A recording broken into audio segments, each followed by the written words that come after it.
Kuki da CM honglo separate administration gi demand di hongloi paulin lan nongmai kapale pu tokhaiba leba khanagani haina home minister na khangalakhi Kuki singna taliba demand asiga nongthongman birian chief minister gi pham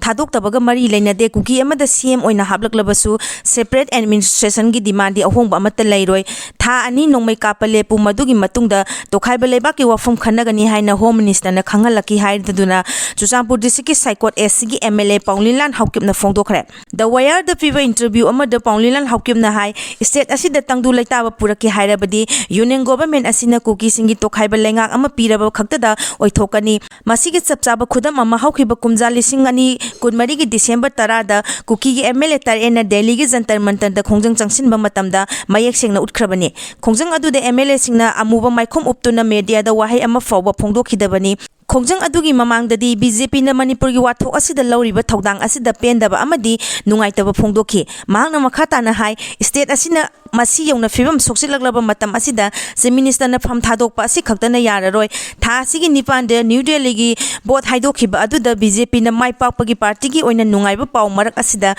se minister nongthombam biren na resign tawriba asi handak pangthokani haina tawramba assembly session gi floor test ta maithiduna laibak miyam mamangda chopa amadi ikaiba nangani haiba kibadagini irang asina maram oiraga state asigi miyamna amadi MLA maselna fawa BJP lenga asi yanadre masina floor test ta soidana maithiragani haiba si pungna mangna khangnarabani haukiba tha kunma thoi asida BJP gi MLA kayana biren gi mayokta leikhrabani kumja lisingani kulhumdoi gi me ahumdagi hauraga thokleba wathok asina maram oiraga state asigi miyoi section kayana se minister gi from thadongna demand tawduna lakhibani adubu BJP gi lusingba kayana mahapung asi fawa kangkhatuna thamlakhibani maram asina haujik khakta mang mahangna pham thadokpa asina karimata ahongba puragloi loinana Kuki singna taliba separate administration asi Kuki khakta gi natana lebak pumbagi kaya kana nabani pawsina makhata na hai haukiba January thada Minister of Home Affairs ki mihut singa Kuki gi muhit singa Delhi da wari sanaki maduda tha ani nongmai kapal lepnaba Home Ministry gi maikaida gi khangan ki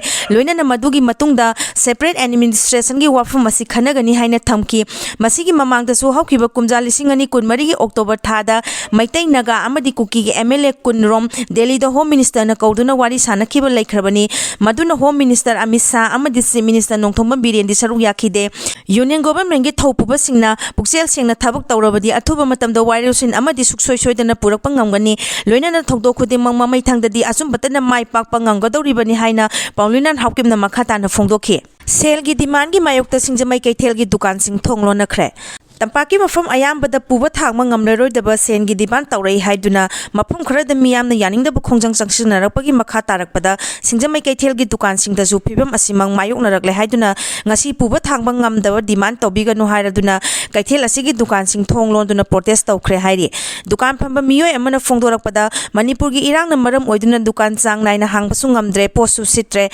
dukan gi awaimal fawba chang naina piba ngamdringaida demand tawrakpa yaningde athuba matamda handokpiu Ex-MLA Bijoy Koijam gi yumda wong langsillamle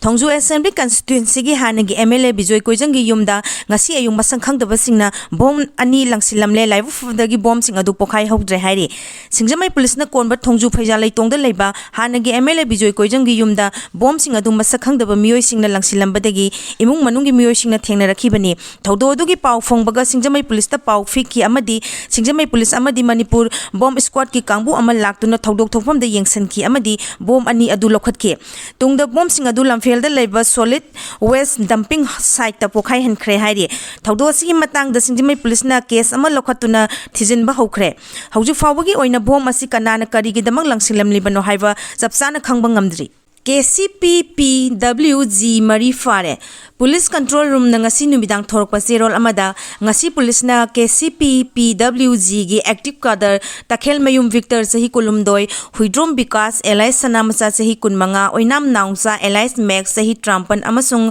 aungsi zone sahi kuntraum doibu lamsang PS gi manung sanba kameng sabal da leiba makhoi gi kem ta gi fare hairi makhoi da gi maru tare yauna .32 gi pistol ahum maru tara 9mm pistol ani donation card samaga taraga humdoi wireless set ama mobile phone ahum two wheeler ani amasung notebook ama fangle hairi